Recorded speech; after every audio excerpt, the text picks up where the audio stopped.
शुरू करता हूँ अल्लाह ताला के बाबरकत नाम से, जो बड़ा ही मेहरबान और नहायत रहम करने वाला है। पाकिस्तान और दुनिया भर में लाखों देखने और सुनने वालों को सैयद काशिफ बुखारी का सलाम। Professional accountancy software tally ERP 9 के इस मुकम्मल कोर्स में आप सबको खुश आमदीद। इस लेक्चर में हम सीखेंगे रिसीट फ्रॉम डेटर्स, यानी हमारे वो तमाम कस्टमर्स जिनको हमने क्रेडिट बेस पर मर्चेंडाइज सेल किया है और उनसे कलेक्शन यानी वसूली कैसे करनी है। गेटवे ऑफ टैली में ट्रांजैक्शंस के इस मेन्यू में अकाउंटिंग वाउचर्स को सिलेक्ट कीजिए। अकाउंटिंग वाउचर्स में आपने F6 यानी रसीद को सिलेक्ट करना है, क्योंकि हम अपने डेटर से पेमेंट वसूल कर रहे हैं, इसलिए हमने रसीद को सिलेक्ट करना है। अब अकाउंट में दो तरह के ऑप्शंस हैं। अगर तो हम कैश की सूरत में वसूली कर रहे हैं तो यहाँ पर कैश को आपने सेलेक्ट कर देना है, और अगर आप वसूली बैंक के थ्रू कर रहे हैं यानी कि आप थ्रू चेक वसूल कर रहे हैं पेमेंट, तो फिर आपने अपने बैंक को डेबिट कर देना है। मैं इस वक्त अपने डेटर से कैश की सूरत में वसूली कर रहा हूं, तो मैंने कैश को यहां पर डेबिट कर दिया। अब मैंने अपने उस कस्टमर को यहां पर सिलेक्ट करना है जिस कस्टमर को मैंने क्रेडिट बेस पर मोबाइल सेल किए। अब यहां पर मेरे कस्टमर्स हैं Al Madina mobiles, Galaxy mobiles, SKB mobiles, Star mobiles. तो ये वो मेरे 4 डेटर्स हैं जो मुझसे क्रेडिट बेस पर परचेज करते हैं। मैं अल मदीना मोबाइल्स को सिलेक्ट करता हूं और आप यहां पर देखें करंट बैलेंस, यानी कि मैंने इससे 1,98,000 कलेक्ट करना है। ये मेरी कलेक्शन है, ये मेरे अकाउंट से रिसीवेबल है। तो ये कस्टमर को मैं अकाउंटिंग टर्म में बोलूँगा डेटर। मान लो कि ये मुझे 1,98,000 में से 1 लाख रुपया अदा करता है, तो मैंने यहाँ पर 1 लाख रुपया सिलेक्ट कर लिया। इंटर की प्रेस करें। अभी बिल वाइज डिटेल्स है इसी डेटर के रिलेटेड। सबसे पहले है टाइप ऑफ रेफरेंस, आपने अगेंस्ट रेफरेंस को सिलेक्ट कर देना है। इसके बाद पेंडिंग बिल्स, यानी कि पेंडिंग बिल्स यहाँ पर डेट वाइज और बैलेंस वाइज और फाइनल बैलेंस वाइज मुझे शो हो रहे हैं। इसी तरह अमाउंट जो मैं उससे कलेक्ट कर रहा हूँ, जो मेरे अकाउंट में क्रेडिट हो रही है, वो है 1 लाख रुपया। इसी तरह आपने इंटर की प्रेस करनी है और यहाँ पर ये इसकी हमने एंट्री कर ली है। अब यहाँ पर अगर आप एक ही इस ट्रांजैक्शंस में अगर आप एक से ज़्यादा डेटर से कलेक्शन कर रहे हैं तो आप उसको मज़ीद डेटर्स को यहाँ पर ऐड कर सकते हैं। जैसा कि अब मैं यहाँ पर गैलेक्सी मोबाइल्स का स्टेटस देखता हूँ कि गैलेक्सी मोबाइल्स ने कितने पैसे देने हैं मेरे, और देखें यहाँ पर इसने 82,000 मुझे पे करना है। मान लो कि ये मुझे 82,000 में से 50,000 अदा करता है। इंटर की प्रेस कीजिए, इसकी भी आपको बिल वाइज डिटेल मिल जाएगी।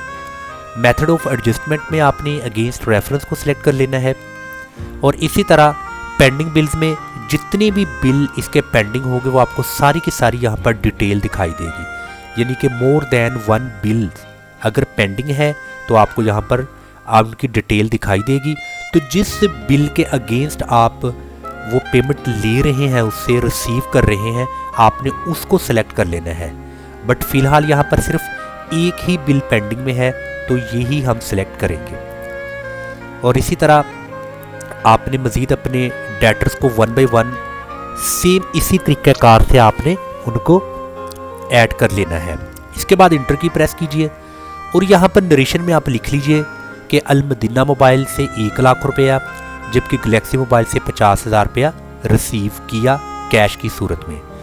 इंटर की प्रेस कीजिए और एक्सेप्ट में आपने यहाँ पर येस के लिए वाई की प्रेस कर देनी है। तो ये आपकी एक ट्रांजैक्शन हो चुकी है जिसको आपने अभी जर्नलाइज किया। इसी तरह आपने 1 बाय 1 अपने उन तमाम डेटर्स जो आपको पेमेंट कर रहे हैं, आपने उनकी एंट्री इस तरीके से करनी है। अब हम इसका इफेक्ट बैलेंस शीट में देखते हैं, एसेट साइड में, अपने डेटर्स में और इसी तरह लेजर्स में। रिपोर्ट्स में बैलेंस शीट को सिलेक्ट किया और बैलेंस शीट में एक तरफ लायबिलिटीज़ हैं और एक तरफ एसेट्स हैं। और अपने जो एसेट्स हैं हमारे, इनको भी हमने करंट एसेट्स को यहाँ पर सिलेक्ट किया। तो यहाँ पर आप देखेंगे करंट एसेट्स में closing stock, sundry debtors, cash in hand और बैंक अकाउंट है। मैं सन्ड्री डेटर्स को क्लिक करता हूँ यहाँ पर और आप देखें कि सन्ड्री डेटर्स अलमदीना मोबाइल्स और गैलेक्सी मोबाइल्स, इनकी जो वैल्यू है वो कम हो चुकी है क्योंकि कुछ पेमेंट इन्होंने हमें अदा कर दी है। अलमदीना मोबाइल्स को अगर मैं मज़ीद ओपन करता हूँ तो आप यहाँ पर देख सकते हैं कि ये टोटल 1,98,000 से डेबिट था, लेकिन 1 लाख रुपया इसने हमें अदा कर दिया है और ये हमारे अकाउंट में क्रेडिट हो चुका है।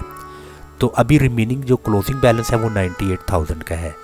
अगर इसको मज़ीद मैं इंटर की प्रेस करता हूँ तो आप यहाँ पर देखें, ये जो मेरा डेटर है इसको मैंने पहले सेल की थी और वाउचर टाइप में यहाँ पर सेल है और वाउचर नंबर 2 है और इसको मैंने सेल की थी 1,98,000 की। और इसके बाद सेकंड ट्रांजैक्शन आप देख सकते हैं कैश। अब वाउचर टाइप देखें रिसीट, यानी कि हमने कैश वसूल किया, वाउचर नंबर 1 और ये क्रेडिट हुआ है 1 लाख रुपए से। मज़ीद अगर मैं इसको ओपन करता हूँ तो जो मैंने इसको जर्नलाइज किया वो तमाम की तमाम जर्नलाइज एंट्री मेरे सामने आ चुकी है। सो इसी तरह आपने अपने दूसरे डेटर का भी स्टेटस देख लेना है गैलेक्सी मोबाइल्स का। अब हम इसका मज़ीद इफ़ेक्ट देखते हैं। मज़ीद इसको अभी हम कैश इन हैंड में देखते हैं। कैश इन हैंड इसको मैंने मज़ीद ओपन किया। अब इस वक्त कैश मेरा 3,82,500 का है, जो कि इंक्रीज़ हो चुका है डेटर से कलेक्शन करने के बाद। मज़ीद अगर मैंने इसको ओपन किया है तो यहाँ पर मंथ ऑफ जनवरी की मुझे ट्रांजैक्शन दिखाई दे रही हैं। मज़ीद अगर मैं इसको ओपन करता हूँ तो आप देखें इस कैश के रिलेटेड जितनी भी ट्रांजैक्शंस हैं यहाँ पर मुझे शो हो रही हैं। आप यहाँ पर सबसे लास्ट में देखें, ये रसीट में जो मैंने अभी एंट्री की है, as per detail Al Madina mobile से 1 लाख रुपया कैश लिया, क्रेडिट हुआ। इसी तरह गैलेक्सी मोबाइल से 50,000। तो ये 2 एंट्रियाँ आप यहाँ पर देखें कि मेरे जो करंट एसेट है जिसमें कैश भी आता है तो वो भी यहाँ पर बैलेंस शीट में एसेट साइड पे अपडेट हो चुका है। अभी हम इसके लेजर में जाकर देखते हैं। यहाँ पर रिपोर्ट्स में डिस्प्ले को सिलेक्ट किया, अकाउंट बुक्स को सिलेक्ट किया और लेजर को सिलेक्ट किया। अब यहाँ पर अलमदीना मोबाइल्स, इसका हम लेजर देख लेते हैं। इसको मज़ीद ओपन किया और यहाँ पर आप देखें कि ये 1 लाख रुपए से क्रेडिट है और वाउचर टाइप क्या है, रसीट, हमने इसे वसूल किए। मज़ीद इसको अगर हम ओपन करते हैं तो आप यहाँ पर देखें कैश डेबिट हो रहा है और जबकि अलमदीना मोबाइल्स 1 लाख रुपए से क्रेडिट, गैलेक्सी मोबाइल्स 50,000 से। तो पता चला कि हमारी बैलेंस शीट भी अपडेट हो चुकी है और हमारे लेजर्स भी अपडेट हो चुके हैं। सो इस तरीके से हम अपने डेटर्स यानी अकाउंट रिसीवेबल्स उनसे अपनी पेमेंट, अपनी अमाउंट को कलेक्ट कर सकते हैं। और ये प्रोसीजर है टैली ERP 9 पर कि आप कैसे वाउचर्स, रिसीट्स के अगेंस्ट अपडेट कर सकते हैं। अस्सलाम वालेकुम व रहमतुल्लाह।